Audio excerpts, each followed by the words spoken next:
So I thought this morning was really interesting to go through that much material in that amount of time in a friendly and interactive environment. I think is a really doesn't happen that way very often. So I think it was very interesting and important for us all to hear that.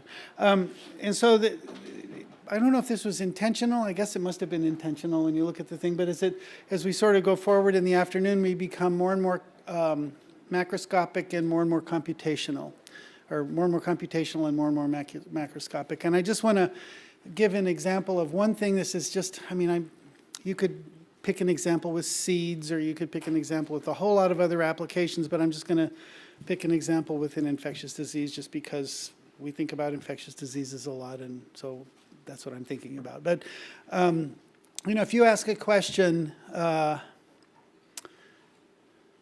if you have some outbreak, or you think you're going to have some outbreak, should I, in 2 months, have a 30% efficacious vaccine or some sort of therapeutic, or wait a year and have a 75% efficacious therapeutic, and a whole bunch of other stuff like, closing schools or whatever it is that you would do. Those questions, especially the year-long one, start at molecular levels for the pathogen, the regulatory mechanism, the pathogen. Depending on what kind of therapeutics, it could even be operating at that sort of level.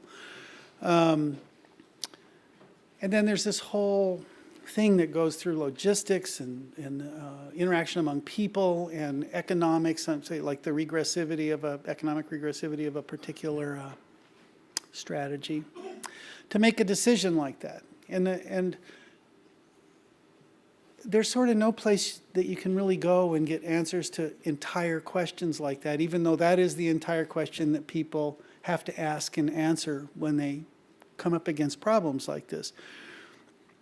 One of the directions it's possible, in principle, for VBI to move into is to actually supervene all these areas and tie them together in ways that use computational methods, analytical methods, wet lab science, and biological knowledge, and support these sorts of just sort of unthinkably broad questions by normal research definitional standards.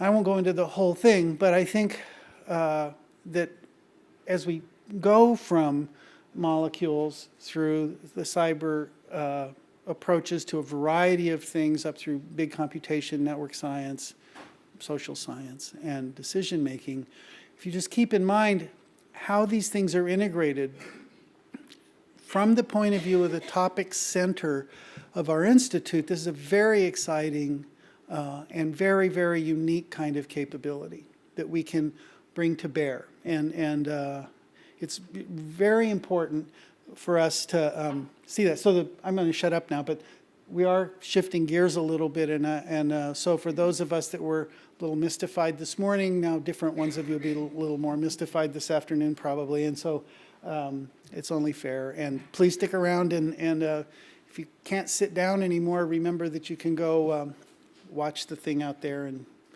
drink water or whatever, or drink whatever. Okay. I'm going to lead off. I'm Rebecca Wadham. I'm part of the CyberInfrastructure Division. And we've had a long history of providing science portals, analysis, and data integration. And Chin-Hong and Andrew are also going to speak about what we do today. Uh-oh. Forward button on the keyboard. Oh, okay. That's even better. Or the down button. Right now we have 3 projects that four, that we have going at PATRIC. In cyber infrastructure, the first is the all bacterial and now all archaeal genome project, which is called Resource Center, which is PATRIC. We also have an RNA-Seq analysis portal. We have some new developments in pan-genome analysis that we're going to talk about today, and also the genomic and proteomic architecture of atherosclerosis, which is a really hard word to say, which is GPAA. And so we're going to discuss, different speakers are going to talk about that today. The thing that unites us all is, in our group, is thinking about things from multiple perspectives of data integrating and providing analysis equipment. And one of the ways is you have to serve the computer scientists, which at VBI is most everybody here, and providing a way for them to integrate with the data is so easy because all they need is a command line interface. But I'm from a different perspective. I'm a biologist. Did you ever read that Dr. Seuss book, The Lorax? Remember the Lorax spoke for the trees? I speak for the biologists. And the biologists, when you think about it, all the information, they have all the lab information and all the knowledge, but they are often lacking in this ability to be able to do things computationally. And so part of what we do is try to develop things so that to help them do their own research. And so we design different interfaces to help them. Now, they can always ask us for analysis help, but that's, you know, sometimes, or they hire people like the DAC to do the analysis. But the fastest way for them to gain new insights is to provide them with tools that they can use and understand to get that data and interpret it themselves. So that's part of what we're all about.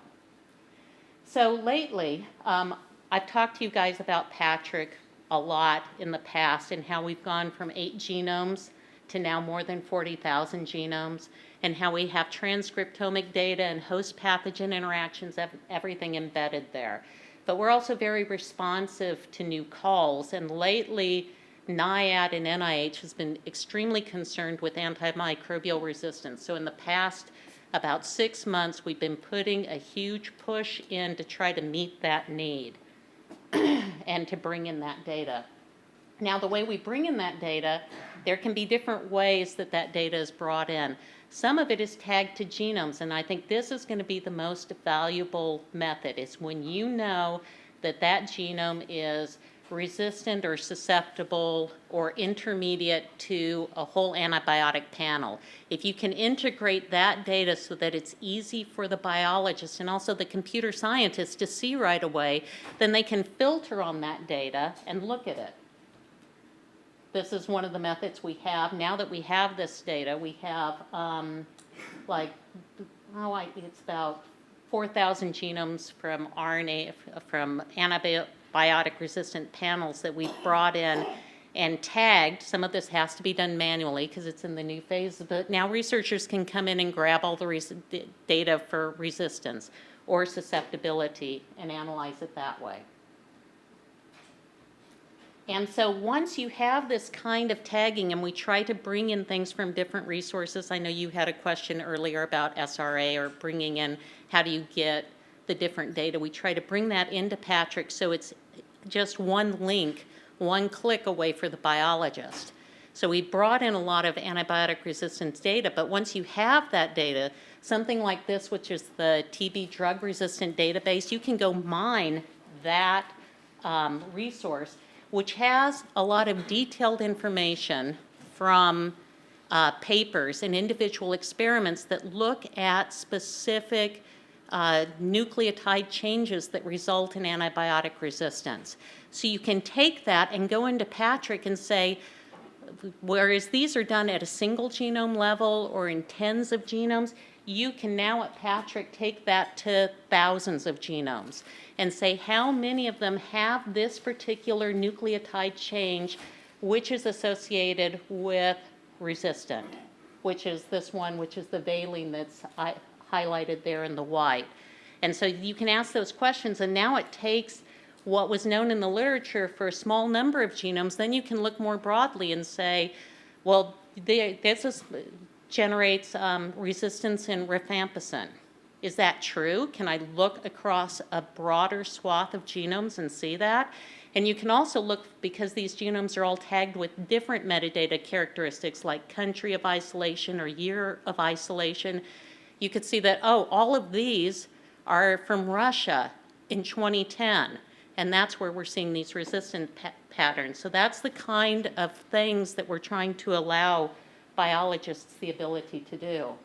Another thing, it was funny because we were on a call with some people at NIH who are really interested in antibiotic resistant, and the computational branch threw all this stuff at them, oh, you know, all the SNPs and this, that, and the other. But what they really wanted, what the biologists really wanted, was to look for presence and absence of antimicrobial genes across all the genomes. And we can do that so easily in PATRIC with just a heat map view, where black is the things that they're missing, and then the other colors are presence of more than one.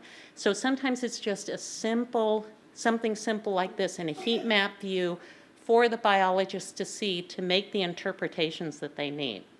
So now I'm going to pass off to Andrew. He's going to talk about RNA-Seq and Pan-genome Graphs.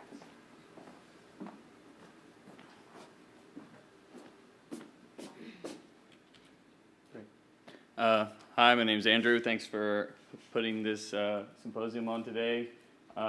First, I want to talk to you a little bit about the problems we've seen with RNA-Seq analysis. We have a website that we put up. It's called RNA Rocket, and you know, we have more than 1,000 users there. And what we've found is that with the promise of RNA-Seq, so the promise of RNA-Seq is that you can just sequence what's floating around in the cell and see what's going on, you know, as a snapshot, which is a lot more powerful, you know, in theory than microarrays, where you have to design what you're looking for.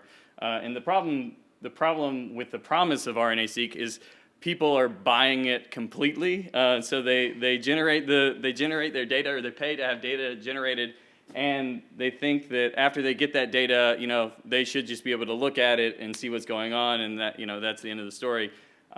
One of the challenges for us is to try to convey to them what they ought to be looking at. So in terms of quality control with respect to their data, a lot of times people will just take their RNA-Seq data, align it to the genome, and they say, oh, okay, now I'm done, now I can see what's happening.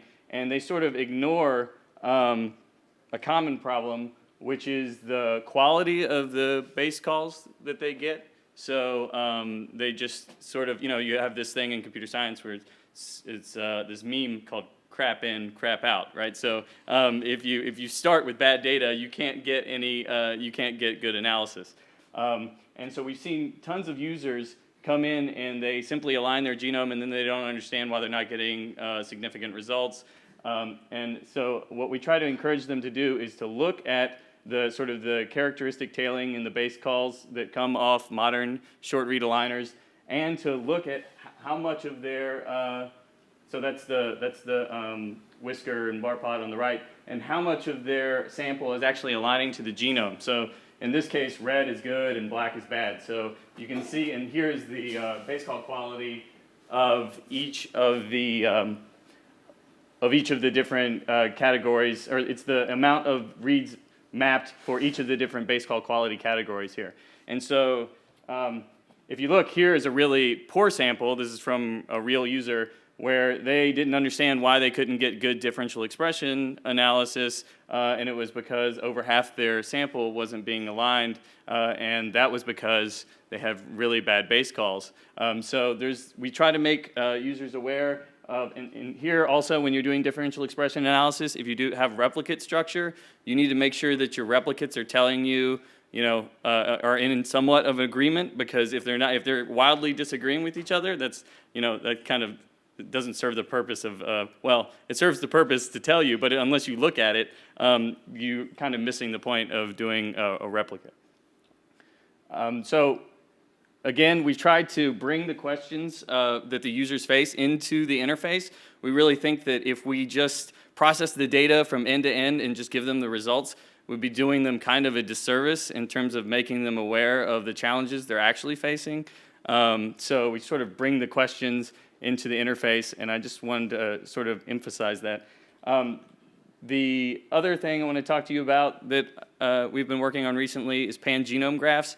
So there's a movement, I think, in both the bacterial space and even the human space, particularly in David Hausler's lab out of UCSC, to regard the genome not just as a flat sequence, a regular string, but as a graph itself, because the human genome even is a composite representation of many individuals. And so by just regarding it as a regular flat string, you sort of miss the variability inherent. So you end up with all kinds of huge VCF files that you have to align against the reference instead of actually modeling the variation in the reference itself. And so this particular work is for bacteria. And so the idea here is to represent hundreds or thousands of bacterial genomes as a single entity, as a graph in this case.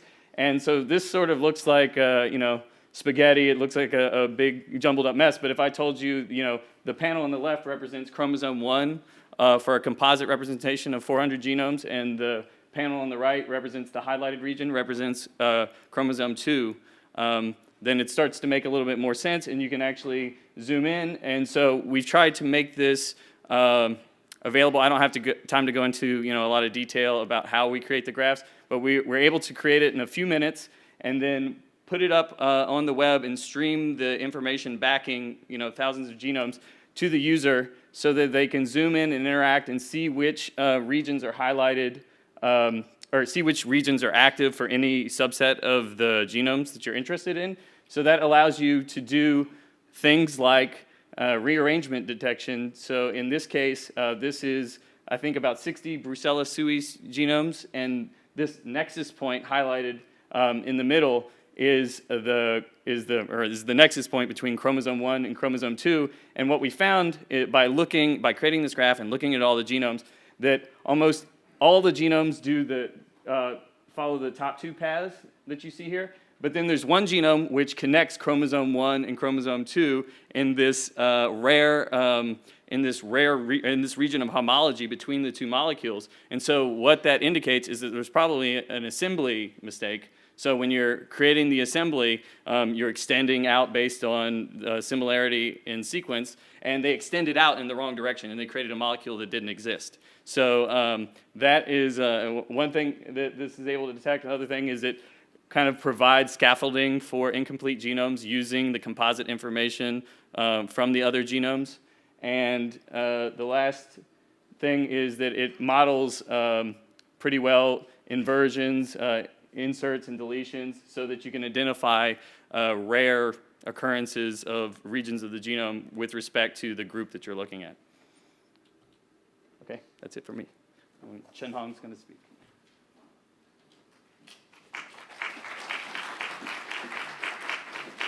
Good afternoon, everyone.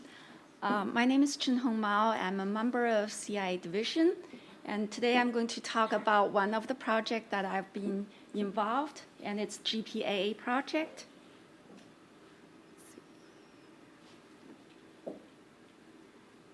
So GPA project is funded by NIH, and it's a large collaborative project.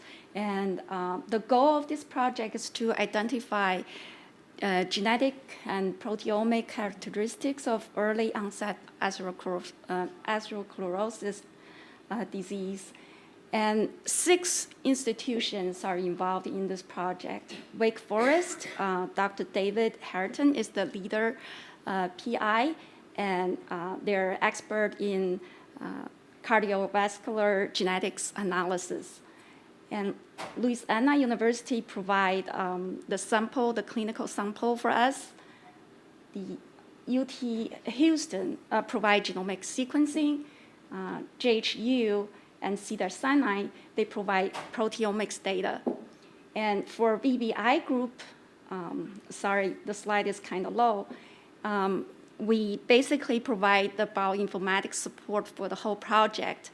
And we also provide data management and project management. The member of the group from BBI are Becky Will, Dan Sullivan, myself, and Andrew. And we also have people from Northern Virginia.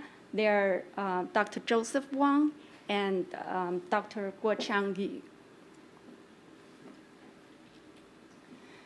So today I'm going to just focusing on talking about the workflow that we developed for the project to identify protein genes that are important for the disease. And we combining both the proteomics data and GWAS data for the analysis. And also we provide the detailed functional analysis for the project. So this is a simple graph presentation of the workflow that we developed. Starting, let me see, trying to get the,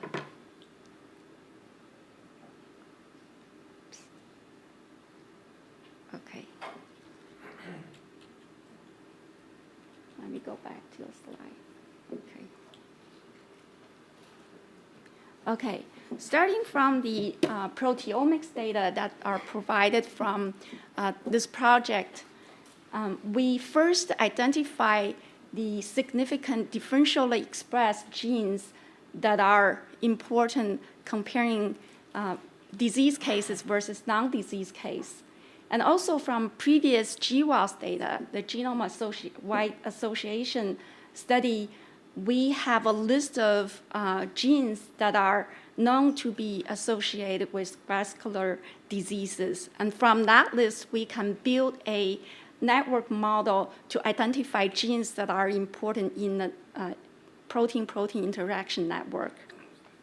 And by comparing the two lists, we can look at what are the genes that are similar between these two studies and what are the differences between the two studies. And we then go on to look at more detailed functional analysis of these gene candidates.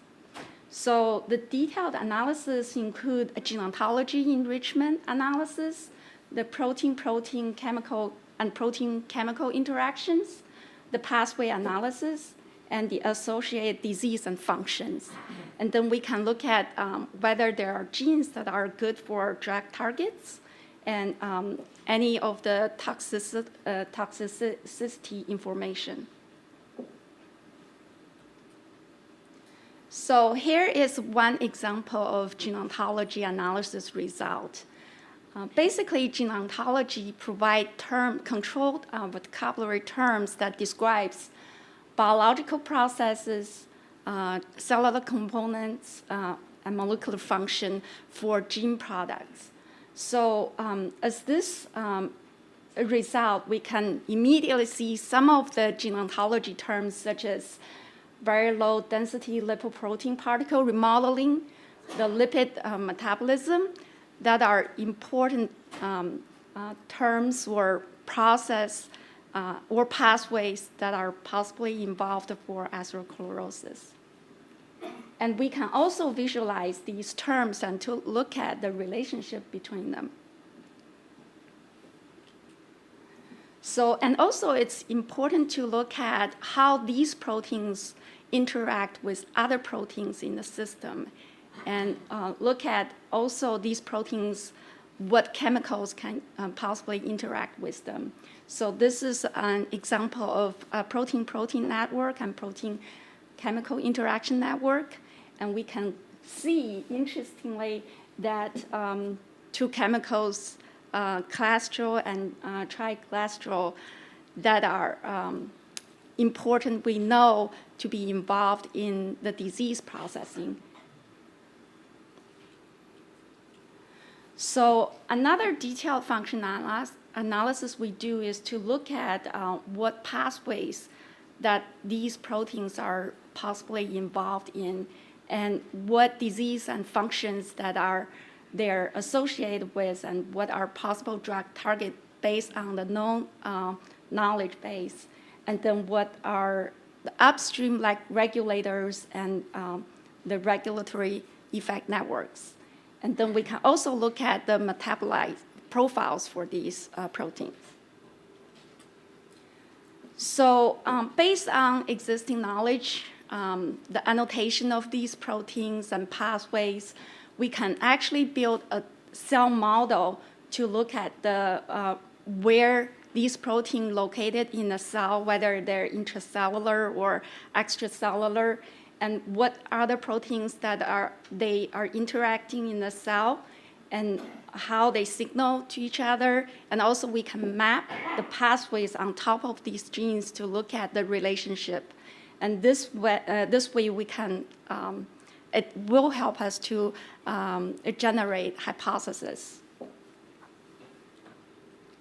So for the future work, we're going to continue to refine our workflow in terms of finding good software and databases and adjust parameters. And also, we're going to continue to do functional analysis for any new data that are generated for the project.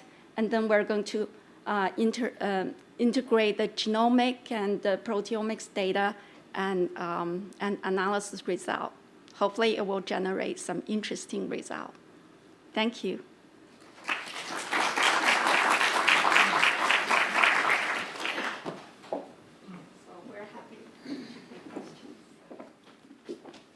So thank you, CI Group, once again for a really nice presentation. And we have a time for a few questions right now. If anyone would like to start? Not, I actually have several. So. Oh, okay, go ahead, start. Go ahead. It's a question more out of curiosity, since you provide these fantastic resources and you already said how much effort you make to make it accessible to the biologists. I wonder how much interaction you really get back. Like, what do you know about the users of your resources, and do they frequently communicate with you? Well, yeah, we get a lot of questions. Also, last year, the last 2 years, we've given 26 workshops on 4 different continents.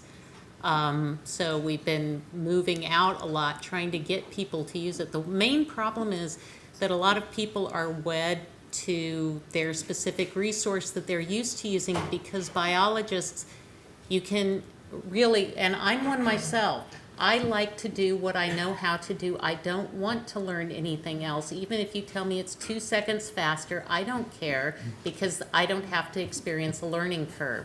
So it's only now, I think, now on the site we're adding genome assembly and annotation, and these are, and taking that data and downloading it into the resource. So I think once we start offering things that no other resource has, we start getting more. But the user questions are really going up. We're getting cited a lot more. So I do think we're making some inroad, but it's just hard because people have like tuberculous, but that they all use. It's the simplest website in the world. I use it too because it is so simple, but it doesn't have the same power. Yeah, and just to dive on that also is for the RNA-Seq website, what we found is, or I've been amazed by the level of detail people have sent in their email. They've sort of described their entire experimental setup, you know, their controls and what the whole thing is for, and then the problem that they're having. And so, you know, in terms of that, it's been really interesting to see the wide variety, or people requesting new genomes. You know, hey, I want to work on zebrafish for some disease model. Can you put that genome on your website? And so it's really great too. And then you have people thank you. Oh, you know, I can't believe I would have never gotten through this. And so that part has been really nice as well. In a computational institute, I don't think you understand the problems that biologists have.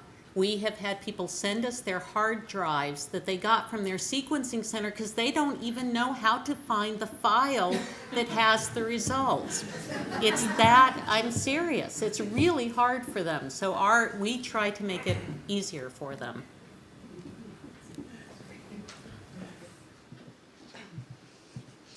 Yeah, we have some of those folks. They're going to be extinguished pretty soon. In your atherosclerosis study, I wonder, so the samples that you use, are these human samples? Yes, actually we use the old PDA sample where it's true clinical sample that we got 1,100 PDA samples. We also have the de novo samples that they're producing right now. What is the... They got them from car accidents, people who had died, and for years they've been collecting these things for people who had, also people who had heart disease, but they would collect these, and some of them were in formalin fixed, So those have presented problems for the proteomics. Yeah, exactly. So yes, they are human samples taken from upper aorta, abdominal aorta. And it's the same for your normal control samples for the comparison, coming from the same Yes, group. from the accident victims. How do you know when, sorry, my ignorance on this, how do you know when a mutation is directly related to arteriosclerosis or as a polymorphism of the gene? They do have genome-wide association studies where they took over 20,000 samples that from those samples that they can associate those CAD cases that are linked to those specific loci. Okay, thank you.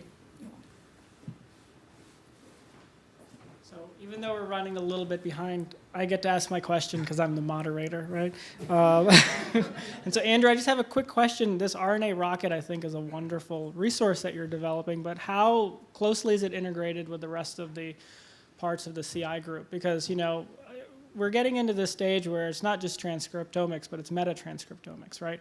And so the processing capabilities with the GTF files are going to be growing exponentially. So do you guys have a way to get around that, or what's... Right. So it's being there's two answers to your question. One is the site itself is a byproduct of this entity called Pathogen Portal, which is over all of the bioinformatics resource centers under NIAID. So there's vectors, viruses, bacteria, and eukaryotic pathogens. So it includes like fungi, DB, and things under the UPath rubric as well. So but then once you get your results, the result files, you can download them and take them away, or you can just upload your results and do all your analysis online and even stream the results back to the respective BRC that provided the data in the first place and view it on their genome browser and everything like that. And in terms of computation, we host the site on a cluster in VBI. So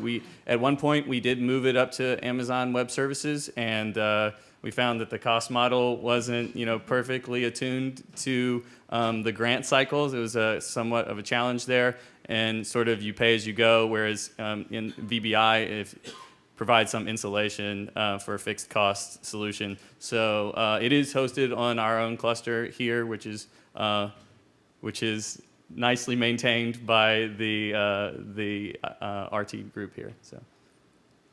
Great. Well, if we can thank the CI division once again for their nice presentations.